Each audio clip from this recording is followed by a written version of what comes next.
Chapter 9 of 8 Pillars of Prosperity by James Allen. Recording by Andrea Fiore. Chapter 9. Eighth Pillar. Self-Reliance. Every young man ought to read Emerson's essay on self-reliance. It is the manliest, most virile essay that was ever penned. It is calculated to cure alike those two mental maladies common to youth, namely, self-deprecation and self-conceit. It is almost as sure to reveal to the prig the smallness and emptiness of his vanity, as it is to show the bashful man the weakness and ineffectuality of his diffidence. It is a new revelation of manly dignity, as much a revelation as any that was vouchsafed to ancient seer and prophet, and perhaps a more practical, eminently suited to his mechanic age, coming as it does from a modern prophet of a new type and called in a new race, and its chief merit is its powerfully tonic quality. Let not self-reliance be confounded with self-conceit, for as high and excellent as the one, just so low and worthless as the other. There cannot be anything mean in self-reliance, while in self-conceit there cannot be anything great.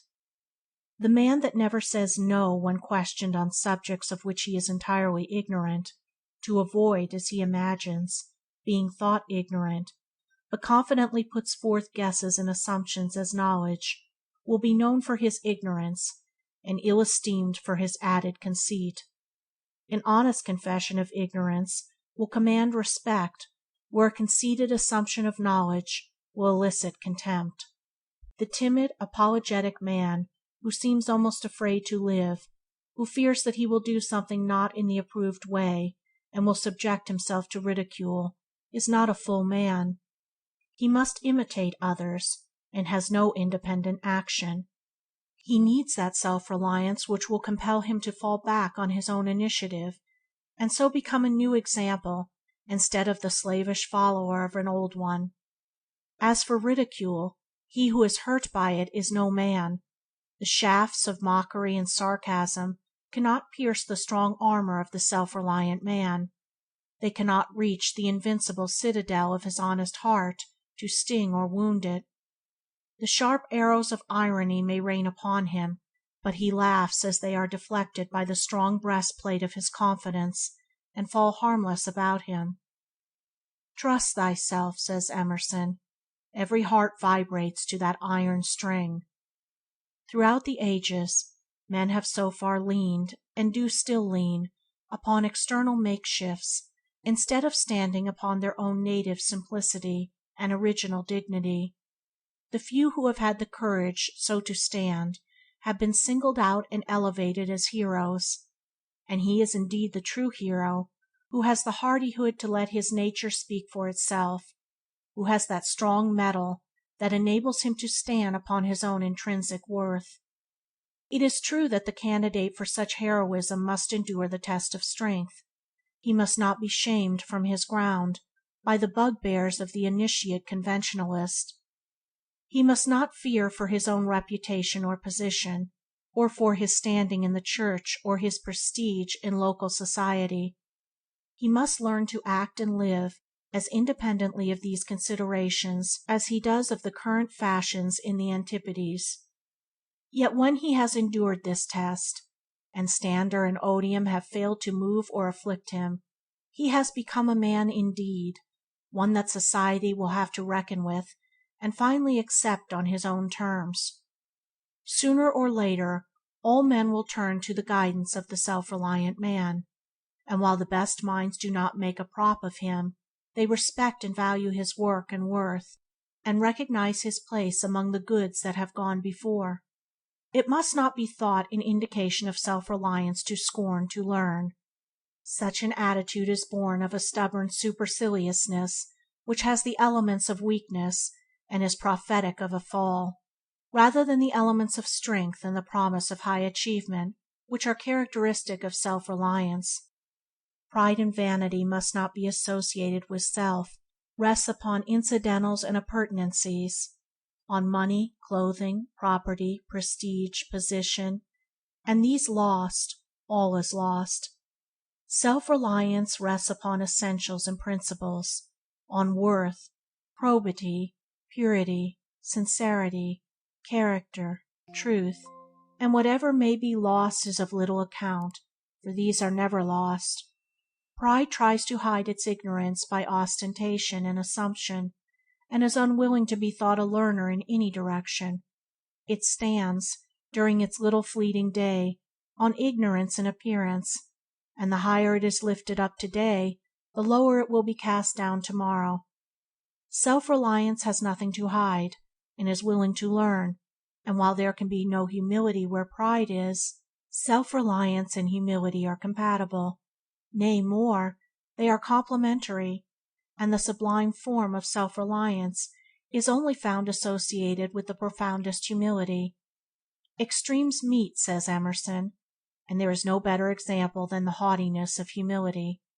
No aristocrat, no prince born to the purple, can begin to compare with the self-respect of the saint. Why is he so lowly? But that he knows that he can well afford it, resting on the largeness of the God in him.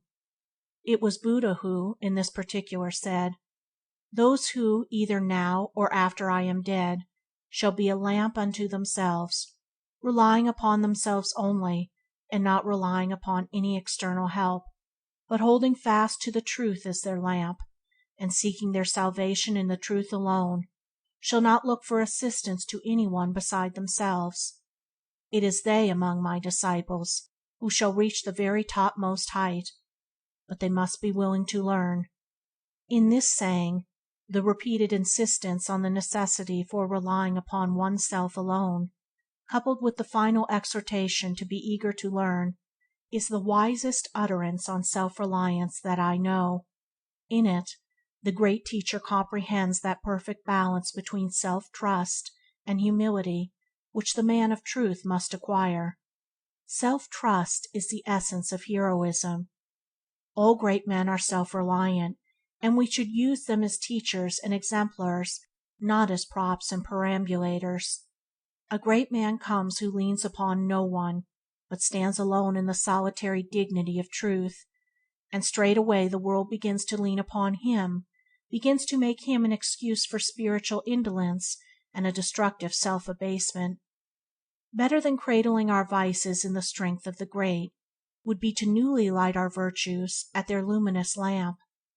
If we rely upon the light of another, darkness will overtake us, but if we rely upon our own light, we have but keep it burning. We may draw light from another and communicate with it, but to think it sufficient while our own lamp is rusting is neglect, is shortly to find ourselves abandoned in darkness. Our own inner light is the light which never fails us. What is the inner light of the Quakers but another name for self-reliance? We should stand upon what we are, not upon what another is. But I am so small and poor, you may say. Well, stand upon that smallness, and presently it will become great. A babe's needs are to suckle and cling, but not so a man. Henceforth he goes upon his own limbs. Men pray to God to put their hands that which they are framed to reach out for, to put into mouth the food for which they should strenuously labor. But men will outgrow this spiritual infancy. The time will come when men will no more pay a priest to pray for them and preach to them. Man's chief trouble is a mistrust of himself, so that the self-trusting man becomes a rare and singular spectacle. If a man look upon himself as a worm, what can come out of him but an ineffectual wriggling? Truly, he that humbleth shall be exalted, but not he that degradeth himself. A man should see himself as he is, and if there is any unworthiness in him, he should get rid of it, and retain and rely upon that which is of worth. A man is only debased when he debases himself. He is exalted when he lives an exalted life. Why should a man, with ceaseless iterations, draw attention to his fallen nature? There is a false humility which takes a sort of pride in vice. If one has fallen, it is that he may rise and be the wiser for it. If a man falls into a ditch, he does not lie there and call upon every passer-by to mark his fallen state, He gets up and goes on his way with greater care. So if one has fallen into the ditch of vice, let him rise and be cleansed, and go on his way rejoicing. There is not a sphere in life wherein a man's influence and prosperity will not be considerably increased by even a measure of self-reliance, and to the teacher, whether secular or religious, to organizers, managers, overseers, and in all positions of control and command, it is an indispensable equipment. The four grand qualities of self-reliance are: 1. Decision. 2. Steadfastness. 3. Dignity. 4. Independence. Decision makes a man strong. A man who is to play a speaking part, however small, in the drama of life, must be decisive and know what he is about. Whatever he doubts, he must not doubt his power to act. He must know his part in life, and put all energy into it. He must have some solid ground of knowledge from which to work, and stand securely on that. It may only be the price and quality of stock, but he must know his work thoroughly, and know that he knows it. He must be ready at any time to answer for himself when his duty is impugned. He should be so well grounded upon his particular practice as to not be affected with hesitation on any point or in any emergence. It is a true saying that the man that hesitates is lost. No one believes in him who does not believe in himself, who doubts, halts, and wavers, and cannot extricate himself from the tangled threads of two courses. Who would deal with a tradesman who did not know the price of his own goods, or was not sure where to find them? A man must know his business. If he does not know his own, who shall instruct him? He must be able to give a good report of the truth that is in him. He must have that touch which skill and knowledge can only impart. Certainty is a great element in self-reliance. To have weight, a man must have some truth to impart, and all skill is a communication of truth. He must speak with authority, and not as the scribes. He must master something, and know he has mastered it, so as to deal with it lucidly and understandingly, in the way of a master, and not to remain always as an apprentice. Indecision is a disintegrating factor. A minute's faltering may turn back the current course of success. Men who are afraid to decide quickly for fear of making a mistake nearly always make a mistake when they do act.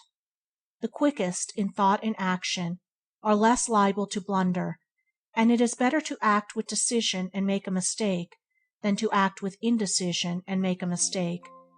For in the former case there is but error, but in the latter weakness is added to error. A man should be decided always, both where he knows and where he does not know. He should be as ready to say no as to say yes, as quick to acknowledge his ignorance as to impart his knowledge. If he stands upon fact, and acts from the simple truth, he will find no room for halting between two opinions. Make up your mind quickly, and act decisively. Better still, have a mind that is already made up, and then the decision will be instinctive and spontaneous. Steadfastness arises in the mind that is quick to decide. It is indeed a final decision upon the best course of conduct and the best path of life. It is the vow of the soul to stand firmly by its principles, whatever betide. It is neither necessary nor unnecessary that there be any written or spoken vow, for unswerving loyalty to a fixed principle is the spirit of all vows. The man without fixed principles will not accomplish much. Expediency is the quagmire in a thorny waste, in which a man is continually sticking in the shifting mud of his own moral looseness, and is pricked and scratched with the thorns of his own self-created disappointments. One must have some solid ground on which to stand among one's fellows. He cannot stand on the bog of concession. Shiftiness is a vice of weakness, and the vices of weakness do more to undermine character and influence than the vices of strength. The man that is vicious, through excess of animal strength, takes a shorter cut to truth.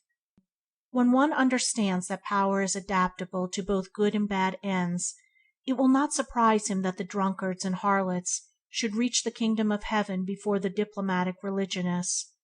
They are at least thorough in the course which they have adopted, vile though it may be, and thoroughness is strength. It only needs that strength to be turned from bad to good, and lo! the loathed sinner has become the lofty saint. A man should have a firm, fixed, determined mind. He should decide upon those principles which are best to stand by in all issues, and which will most safely guide him through the maze of conflicting opinions, and inspire him with unflinching courage in the battle of life. Having adopted his principles, they should be more to him than gain or happiness, more even than life itself, and if he never deserts them, he will find that they will never desert him. They will defend him from all enemies, deliver him safely from all dangers, light his pathway through all darkness and difficulties. They will be to him a light in darkness, a resting place from sorrow, and a refuge from the conflicts of the world. Dignity clothes, as with a majestic garment, the steadfast mind. He who is as unyielding as a bar of steel when he is expected to compromise with evil, and as supple as a willow wand in adapting himself to that which is good, carries about with him a dignity that calms and uplifts others by its presence. The unsteady mind, the mind that is not anchored to any fixed principles, that is stubborn where its own desires are threatened, and yielding where its own moral welfare is at stake, has no gravity, no balance, no calm composure.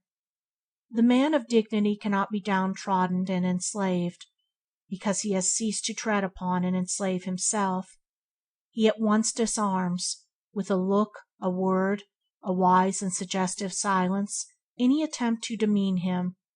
His mere presence is a wholesome reproof to the flippant and the unseemly, while it is a rock of strength to the lover of the good.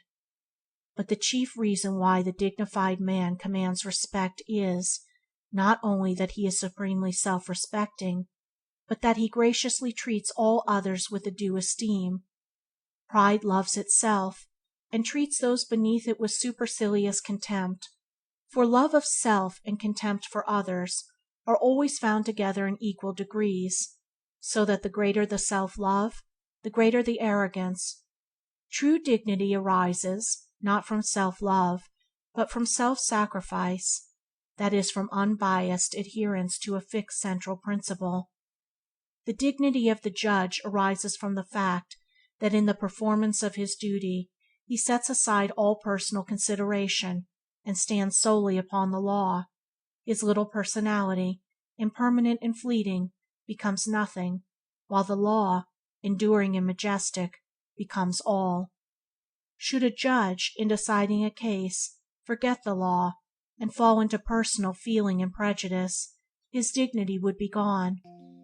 So the man of a stately, pure character stands upon the divine law, and not upon personal feeling, for immediately when a man gives way to passion he has sacrificed dignity, and takes his place as one of the multitude of the unwise and uncontrolled. Every man will have composure and dignity in the measure that he acts from a fixed principle.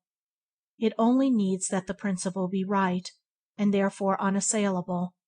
So long as a man abides by such a principle, and does not waver or descend into the personal element, attacking passions, prejudices, and interests, however powerful, will be weak and ineffectual before the conquerable strength of an incorruptible principle, and will at last yield their combined and unseemly confusion to his single and majestic right. Independence is the birthright of the strong and well-controlled man. All men love and strive for liberty. All men aspire to some sort of freedom. A man should labor for himself or for the community. Unless he is a cripple, a chronic invalid, or is mentally irresponsible, he should be ashamed to depend upon others for all he has, giving nothing in return. If one imagines that such a condition is freedom, let him know that it is one of the lowest forms of slavery. The time will come when, to be a drone in the human hive, even, as matters are now, a respectable drone and not a poor tramp, will be a public disgrace, and will no longer be respectable. Independence, freedom, glorious liberty come through labor and not from idleness, and the self-reliant man is too strong, too honorable, too upright to depend upon others, like a sucking babe, for his support. He earns with hand or brain the right to live as becomes a man and a citizen, and thus he does whether born rich or poor, for riches are no excuse for idleness; rather they are an opportunity to labor, with the rare faculties which they afford, for the good of the community. Only he who is self-supporting is free, self-reliant, and independent. Thus is the nature of the 8 Pillars explained. On what foundation they rest, the manner of their building, their ingredients, the fourfold nature of the material of which each is composed, what positions they occupy, and how they support the temple, all may now build, and he who knew perfectly may rejoice in this systematization and simplification of the moral order and prosperity. Let us now consider the temple itself, that we may know the might of its pillars, the strength of its walls, the endurance of its roof, the architectural beauty and perfection of the whole. End of chapter 9. Recording by Andrea Fiore.